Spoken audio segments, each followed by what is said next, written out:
क्या प्रश्न था? 3 गो। पहला प्रश्न क्या था? सत्संग से क्या लाभ होता है।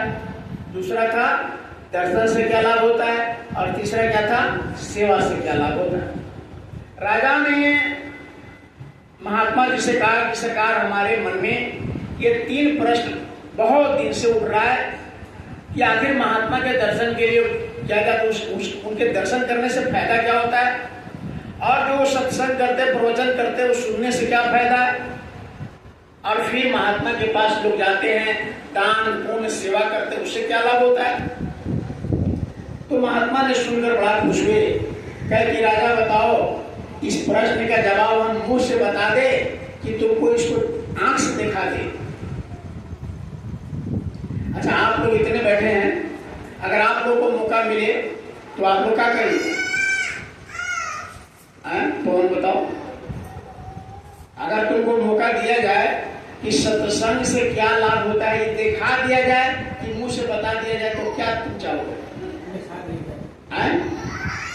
अब ऊपर बता दिया जाए, आप बताइए क्या करें? सब कुछ बताया जाता। तो राजा जब महात्मा के पास पहुंचा तो राजा से पूछा, महात्मा ने तुमको क्या जानकारी के लिए आ गए? तो राजा ने कहा कि 3 हमको प्रश्न है, हमारे तीनों प्रश्न का जवाब दीजिए। महात्मा जी ने पूछा कि तीनों प्रश्न का जवाब तुमको हम दिखा दे कि सुना दे? तो कहा कि पहला प्रश्न बताओ। तो कहा कि पहला प्रश्न है कि सत्संग से क्या लाभ होता है। इस सत्संग में बैठकर, जैसे आप भी लोग आकर बैठे, क्या मतलब हुआ? इसे सुनने से क्या मतलब होता है? बार बार सत्संग में बैठकर सुनने से। तो राजा ने जब प्रश्न किया तो महात्मा जी ने कहा कि देखो, सत्संग से क्या लाभ होता है, तुमको हम वाणी से, बोली से सुना के बता दे कि तुमको आंख से दिखा दे। तो यही हम आप लोग से प्रश्न पूछ रहे थे, इसलिए पूछ रहे हैं कि बहुत लोग बैठ जाते हैं, बस अब क्या कह रहे हैं, नहीं कह रहे हैं, मुझे कह रहे हैं, मुझे सुने बात करो, हम तो आए नहीं से। तो इसलिए आप लोग से पूछते हैं कि आपके अंदर जा रहा है कि नहीं, समझ रहे हैं कि नहीं, तो इसीलिए पूछे उनसे। बता दीजिए। महात्मा जी ने कहा कि ठीक है राजा, सत्संग से क्या लाभ है, अगर तुम समझना चाहते हो तो तुम अगर देखने की बात करते हो कि क्या लाभ होता है, तो तुमको हम दिखा देते हैं कि सत्संग से होता क्या लाभ। तो कहा कि चले जाओ, तुम सवेरे जगना और सवेरे नहा धोवा लेना और उत्तर के दिशा में चले जाना सीधे, और जब गांव पार करके शरीर मिलेगा, बहुत सुनसान जगह मिलेगा, वहां आगे बढ़ते जाना, बहुत बड़ा मैदान मिलेगा, उसी मैदान में फील्ड में तुम चुपचाप बैठ जाना, जो जो तुम देखना आकर हमको बताना।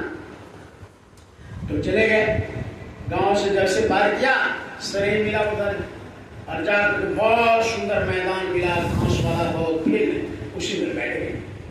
तो बैठ गया, थोड़ा देर बैठा तो क्या दिख रहा है कि ऊपर से कुछ लोग आया, जैसे कैसे आप लोग बैठे हैं, तो ऊपर से मतलब आकाश मार्ग से कुछ लोग आया और उस फील्ड में आकर के उतर गया।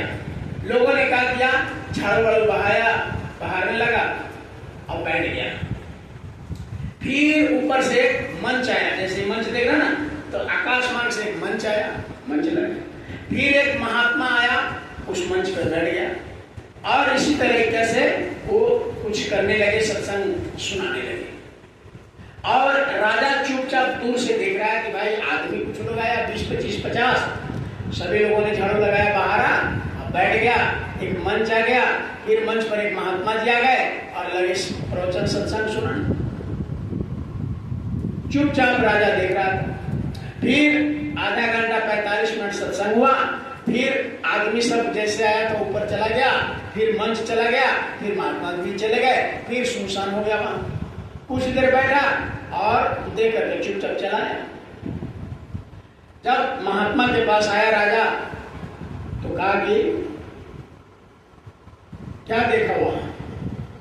हाँ, थोड़ा देर और वेट किया, रुका, तो एक काले कलूठे आदमी जिसके हर अंग से मवाद निकल रहा था, खाओ पी सब पूरे बदन में था, वो आया। जहां सत्संग हुआ था और जो लोग चले गए थे वही उसी फील्ड में वो ऐसे सो करके लोटपोट करने लगा। और लोटपोट जैसे कर रहा था, पूरा गर्दा मिट्टी उसके बदन में पड़ रहा था। जहां जहां मिट्टी गर्दा वो पड़ा उसके, सब उसका शरीर से घाव, मवाद, पीप, खून जो निकल रहा था बहुत सुंदर होते चला गया।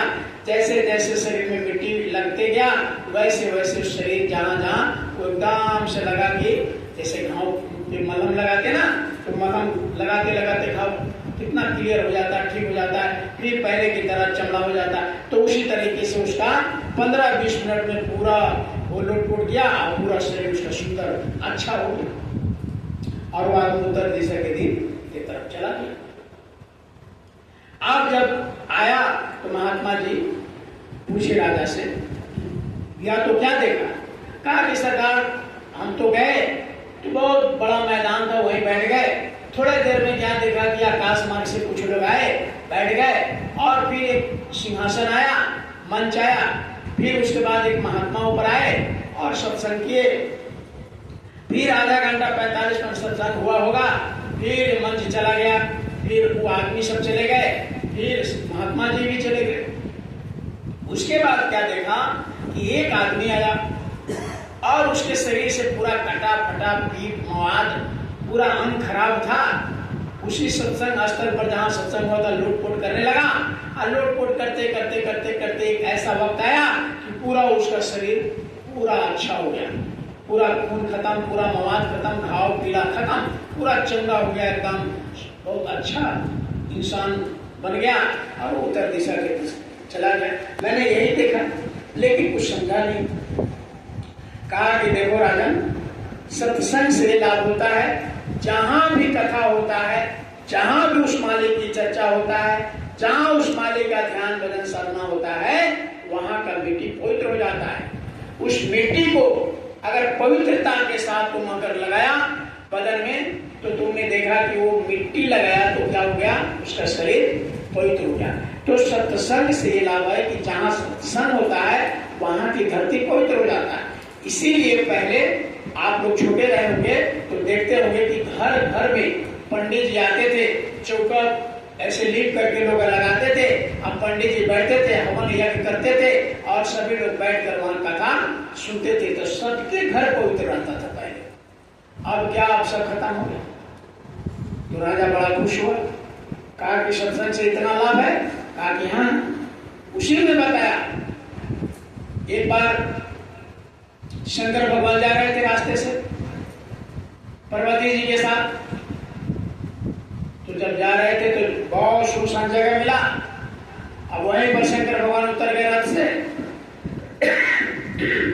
और उस जगह को ऐसे प्रणाम किया।